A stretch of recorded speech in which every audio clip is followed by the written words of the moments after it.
हरे कृष्णा, राधे राधे। परम पूज्य श्री देवादास जी महाराज द्वारा प्रवचन भाव पुष्पांजलि गोपी गीत की। आज सप्तम श्लोक गोपी गीत का। प्रणते देहिनां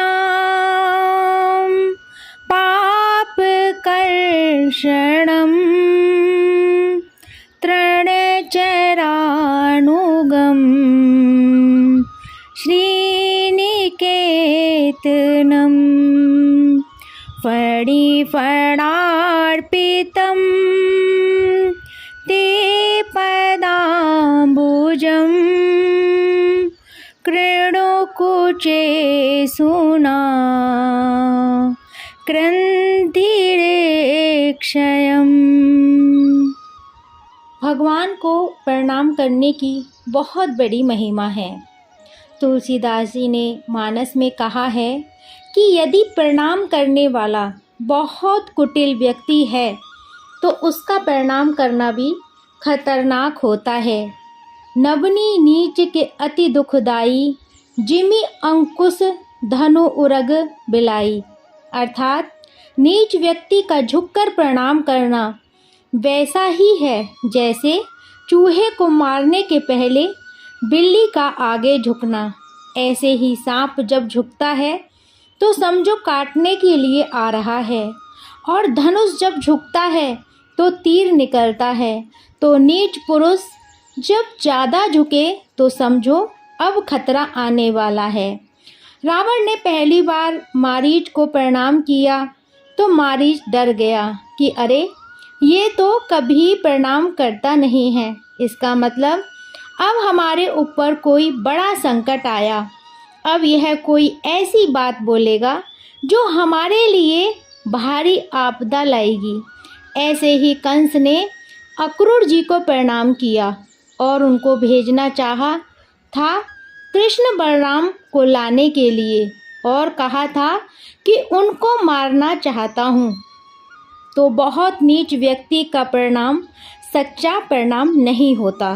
किंतु जो सामान्य व्यक्ति होते हैं उनको कोई भाव नहीं भी आ रहा हो तो प्रणाम करने से कुछ ना कुछ अच्छा भाव आने लगता है।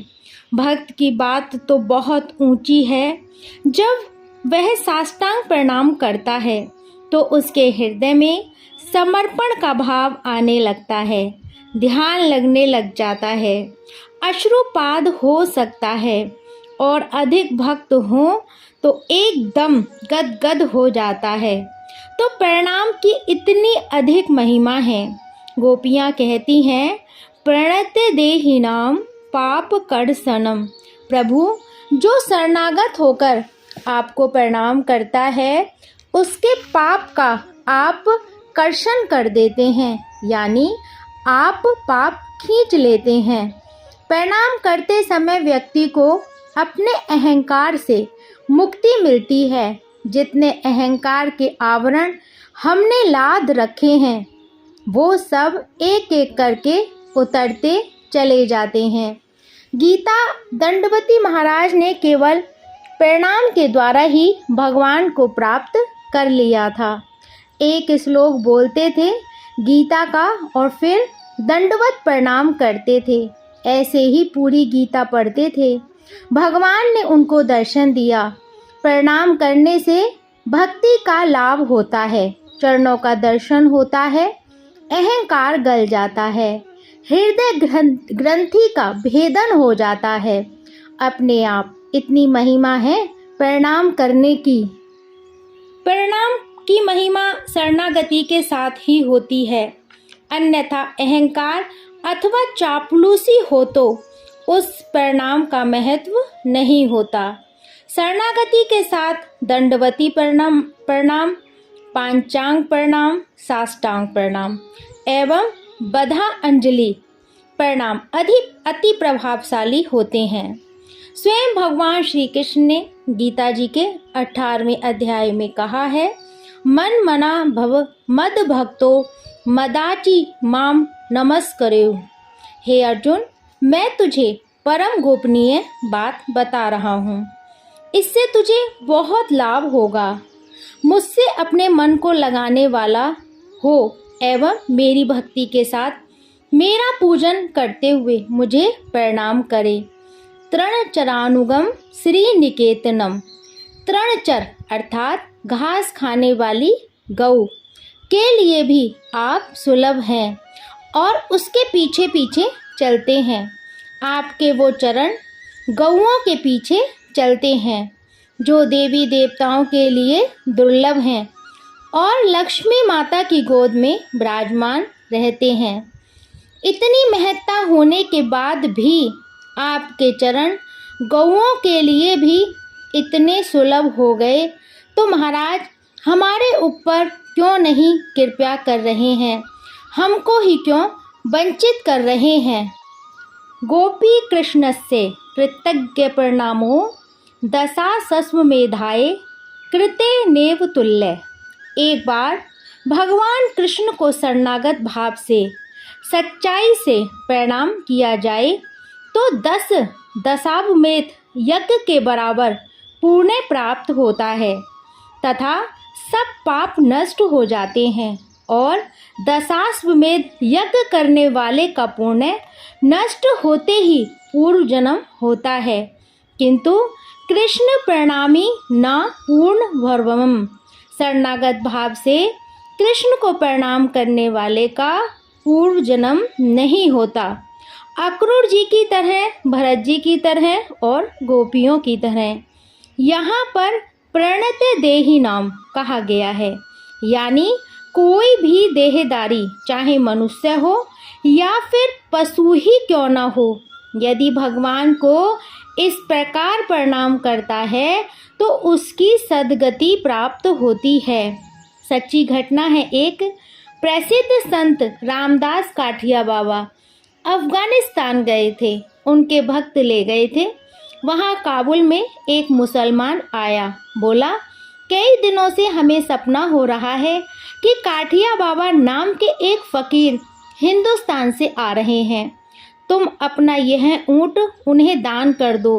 बाबा ने कहा, अरे यह तो मेरा ही शिष्य है पिछले जन्म का, चलो अब संत सेवा करके अपना उद्धार करेगा। उस समय आश्रम नहीं थे, संतों की जमात होती थी। भारत लौटने के बाद बरसाना के बृषभानु कुंड के पास कठिया बाबा का बहुत से संतों के साथ शिविर लगा था।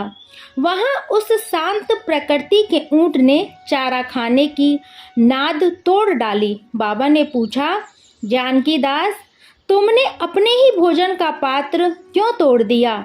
तो ऊंट ने अपनी गर्दन लंबी करके अपना कान महाराज जी के मुख पर रख दिया और उसकी आंखों से अश्रु प्रवाह प्रारंभ हो गया।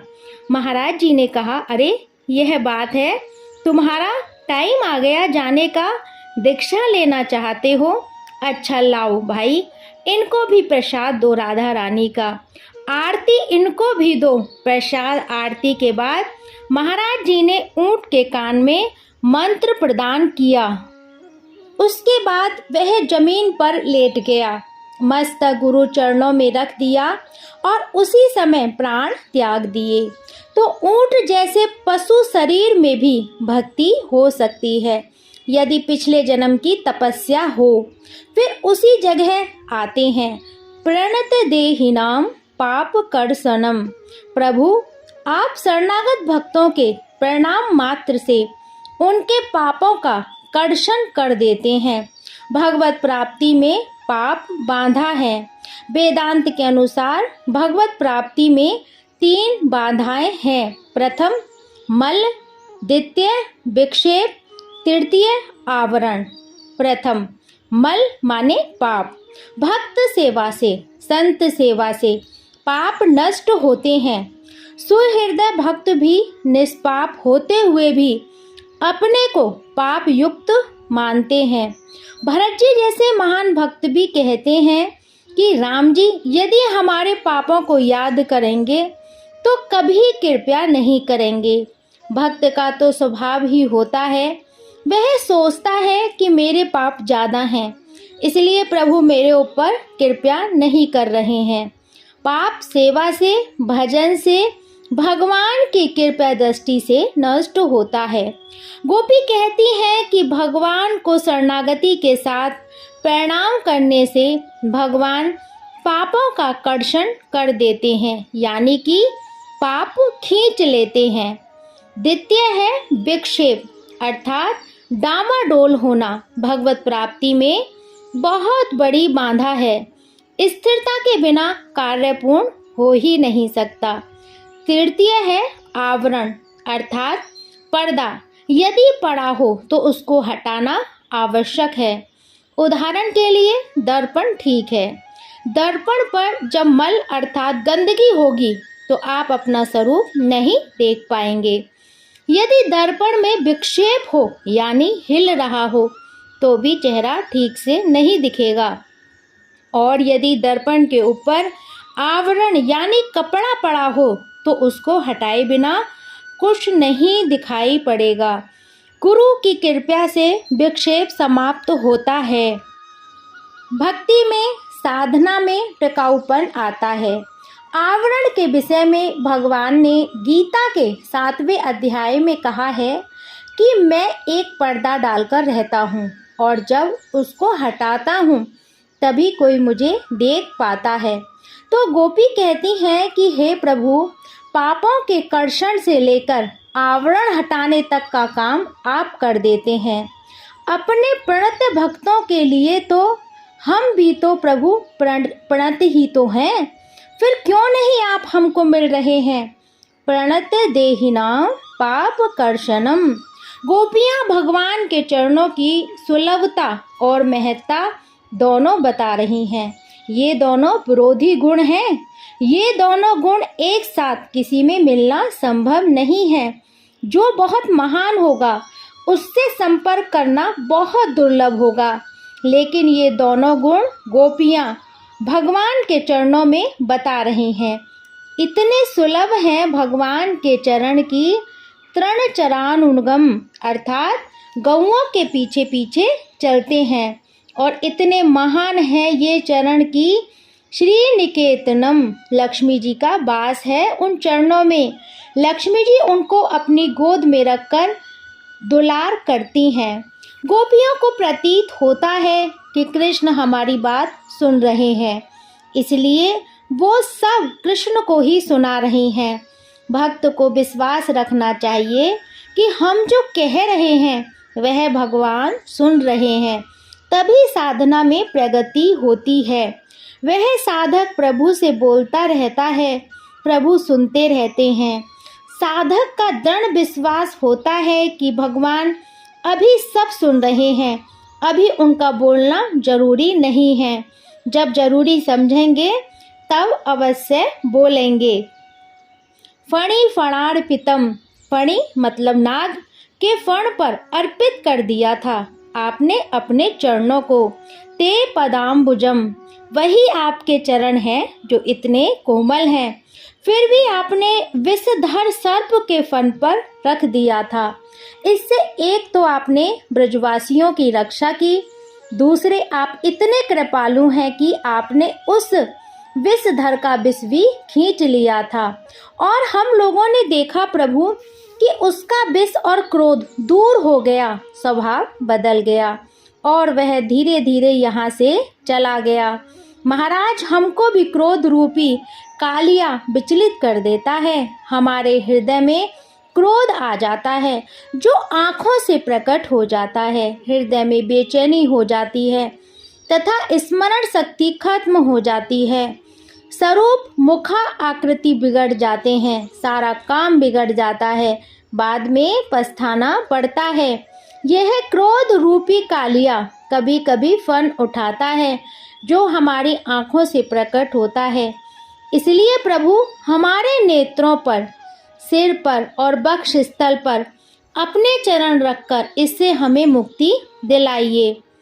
कुरुणु कुचे शुना, हमारे सीने पर अपने पदाम्बुजों को स्थापित कीजिए।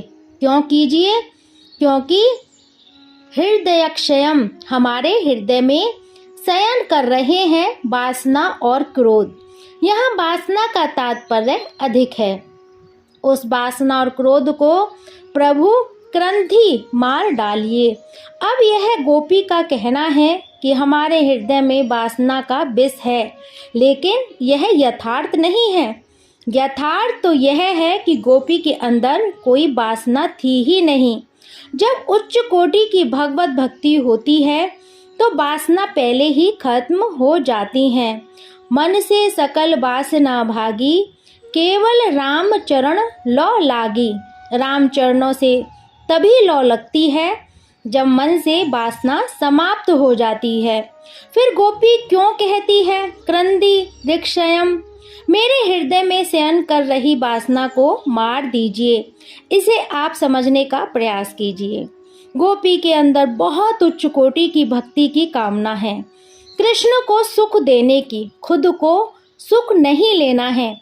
किंतु गोपी यह नहीं कहना चाहती है कि आपको सुख मिले या आपकी इच्छा है, वह कहती है कि यह हमारी इच्छा है।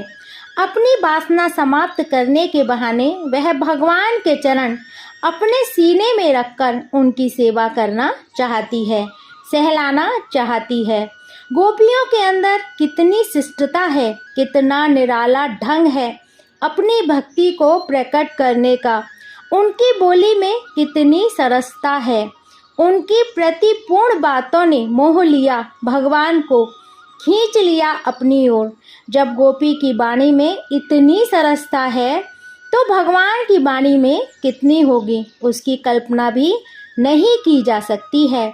गोपियाँ कहती हैं कि आपकी वाणी शब्द विन्यास में तो जादू है ही, आपके नैनों में भी जादू है। अब अगला श्लोक कल। जब तक के लिए हरे कृष्णा, राधे राधे।